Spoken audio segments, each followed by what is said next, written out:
Orlando? Here's what Brady Kravitz had to say about that. Go ahead, roll it, love it. Oh. In like a best case scenario, he's the perfect fit for the Magic. He has a championship pedigree, by all accounts, from what I understand on the East Coast. Good locker room guy. I mean, he's played second fiddle or third fiddle his entire career, which is what you don't want to bring in somebody that's going to usurp Paolo Banchero in his rise towards an All-NBA star. Klay Thompson would not get in the way of that. He's still a knockdown three-point shooter. He's better than anybody else that's on the Magic roster in terms of three-point shooting, even in a slightly diminished state. So the answer is yes. Yes. He believes he's the perfect fit. He would do backflips over Klay Thompson. I don't know what's going on. He said, don't get it twisted. Don't get it twisted. Don't twist your ankle doing the backflip is what I would say. Don't get it twisted. Don't do get that. It twisted. Look, if Klay ends up with the Magic, I'm going to do backflips on that. But I don't think it's okay, don't get it twisted. But I don't think it's the best move. I think Malik Monk is closer to that top echelon sort of decision for this team because of all the things that you said. Cousin Nick, does Orlando make sense for Klay Thompson? It's not even like, it's not the same Klay Thompson. He's just not a very consistent player at this stage. You just don't know what you're going to get. There's still very high highs, but there are too many low lows. On a basketball level, though, for a young team that needs shooting, that needs leadership, that needs a guy to come in, that all those younger guys are going to look at and respect, it does make sense. It does make sense. He also added this. The thing that makes me laugh as a true Orlando native is, knowing Klay the little bit that I know him, having covered that team for a few years, I think he would love Orlando on a personal level. And as we know with Klay, like, that's part of his persona. Like, let me hop in my boat. I don't think he's not taking that boat down to practice like he does with the Warriors in the Bay, but he can leave practice, be at his house in 15 minutes on a lake somewhere and just drive around and live the dream out there. So does this Warriors offseason start? What's the number one priority in your mind, Spadoni, when it comes to the Warriors? Because Klay Thompson obviously is going to be an unrestricted free agent. You had the team option on Chris Paul for $30 million a year. All signs point to Chris Paul not wearing a Warriors uniform next season. What's happening with Andrew Wiggins? What is the first priority for the Golden State Warriors this offseason? 888-957-9570. What is the first decision they need to make for this roster moving forward? It's figuring out what you're doing with Klay Thompson. That's it, it's number one? It's not Andrew Wiggins. No. Because I'm going, the hierarchy here is the guy that's going to be a Hall of Famer and the guy that's meant so much to your organization. And I think you owe it to him and his party and his family and whatever to figure out what his future is, whether it's here or elsewhere. So you need to get that squared away immediately. Klay, we want you at this number. If that's not happening, we wish you well. We love you. You're always going to be a member of us.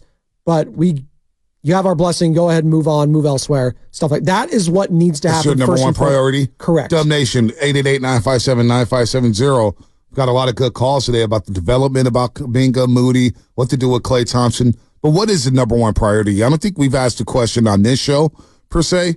What is the number one decision they got to make to start this offseason off? Is it the decision on Klay Thompson?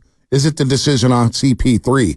Is it the decision on whether or not to use Kuminga and Podziemski and TJD and Moses Moody as trade chips to get a veteran player or a bigger star, whatever name that is?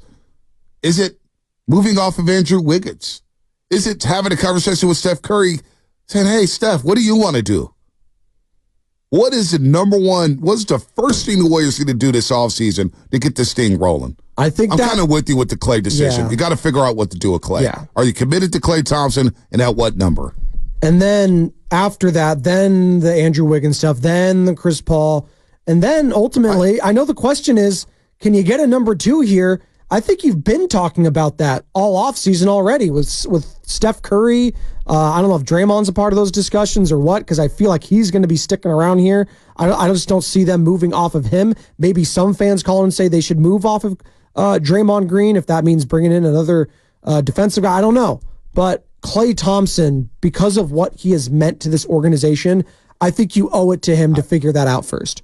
And I know it's a business, no doubt. To play devil's advocate, Spadoni, I could make the argument that figuring out what to do with Andrew Wiggins could be the top priority. Now, maybe people disagree with that, but what do you do with Wiggins who's got the 3 years and $70+ million left on the table? All right.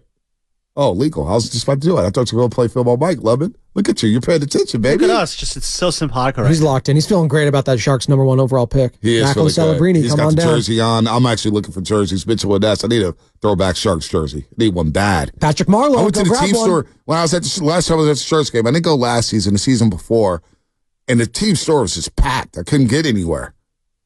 And I wanted to buy one of those black authentic ones. Then I wanted to go teal. They got so many good uniforms. The black jerseys, especially ones with like the threads at the top. Hey, those are so hard. Those 90s starter jackets with the Sharks. Because they were an expansion team, so everyone had them. Ryan Leong's still running around with one out there. Yeah, he's got all the star jackets. They're fresh. Yeah, he's got the satin ones. We're talking about the ones with the hood and the zip up, like my Giants and Niners one. All the Raiders one have an A's one like that. Those are nice. Those are nice. Oh, man. We get to Austin and San Jose in just a second. You're listening to 95.7 The Game, KGMZ, FM and AC1 San Francisco, an Odyssey sports station, always live on the free Odyssey app. Don't forget that you can also watch us every single day on our YouTube, Twitch, and Twitter streams, powered by First NorCal Credit Union. Upgrade your savings dividend. Open a First NorCal first-class money market today. Austin and San Jose, what is the top priority for the Golden State Warriors this all season, Austin? Hey, what's up, Bonte? What's up, what's up, baby? Listen, disagreeing a little bit, guys. Listen, I don't believe Klay Thompson is the biggest priority. Because I think that you can almost park Klay to the side. You got to reset the roster around what's going on today. I mean, we look at the playoffs. You guys have been saying it, but the Warriors, and Don Dunleavy's already said, the Warriors weren't good enough. Yeah. Even if you love the guys, you hate the guys, you want to move guys, it doesn't matter, guys. It's about how does the roster get better. And to me, it's about bringing in some youth, the right youth, though, not just because they're young. You got to go get somebody, a big boy, a number 2.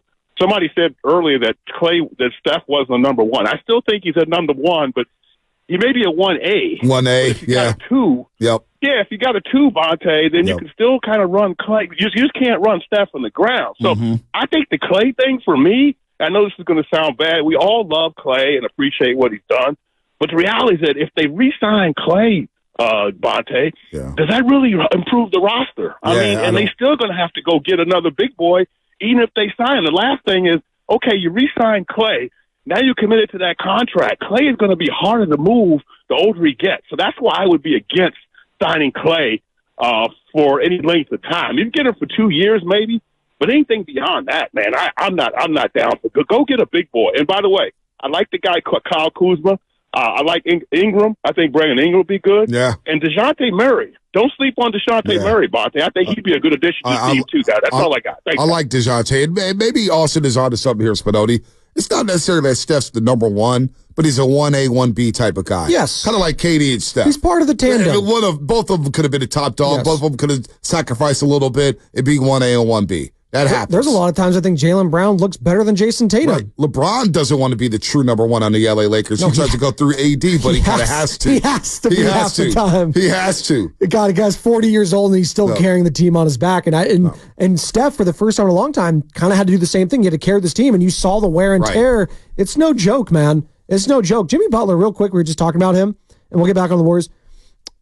I'm looking. He's from Houston. That's a team that's interesting to me. He can't go back to Houston, though. He's got a lot of personal issues there. Really? Yeah. High school? Okay. There were some things where okay. Never mind then. There's a backstory. I need to do some deep dive on Jimmy Butler's backstory. I just saw Houston. It was a couple years ago, few years ago, maybe it was rumors. They were I don't know if around. it was rumors about him going to Houston, but Houston was off the table because of some of the personal stuff there. Okay, never mind that. Hey, so that one might be off the table. I take that off the table. I'm still in on Jimmy to the Warriors, though, just for the chaos alone. Oh, but I still think Klay Thompson, I know what Austin's saying there. I think what he means, I think the organization views it that way, though. Yep. I think they view, and Joe Lacob specifically, he sat down last year in studio, Bonte, with you and Shasky, talking about how much he meant to this organization and how much it means for those 3 guys. Well, remember Dre Joe Lacob and Steph staying there for life. Remember Joe Lacob said, everybody needs to chill. Everybody needs to chill when it comes to Klay Thompson. It will get figured out. I remember 4 years ago or 3 years ago, he came in the studio of the championship season. He came in at right at the beginning of the year, and he goes, look, Klay's going to be a Warrior for life. I have to make it my priority to make that happen. And usually Joe Lacob, what he says is what usually happens, right? He's a man of his word when it comes to signing these big boys and re-signing players. But is that the right move? Is it the right move for this team? You got to get under the second apron.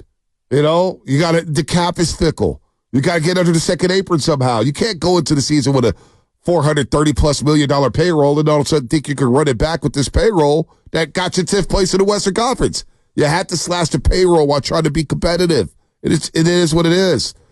God, this is such a difficult offseason for I'm going through all the Western Conference teams and all the teams that are trying to compete with the likes of Denver, Minnesota, and now Oklahoma City and Dallas. God, the Warriors and the Lakers, like specifically, I don't know if there's moves out there that vault them into that conversation next year.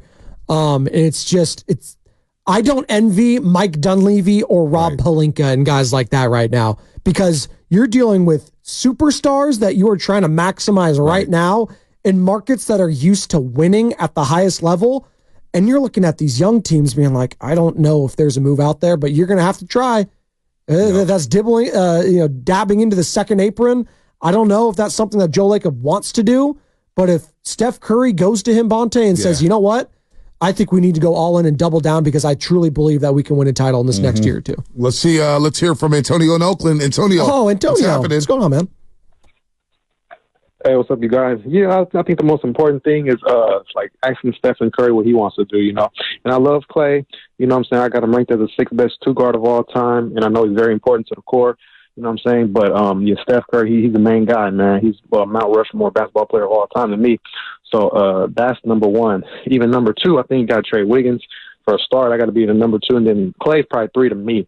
You know, but hey, man, we're all Warrior fans. We all want the best for the team. Exactly. Well said, Antonio. What is the number one priority for the Golden State Warriors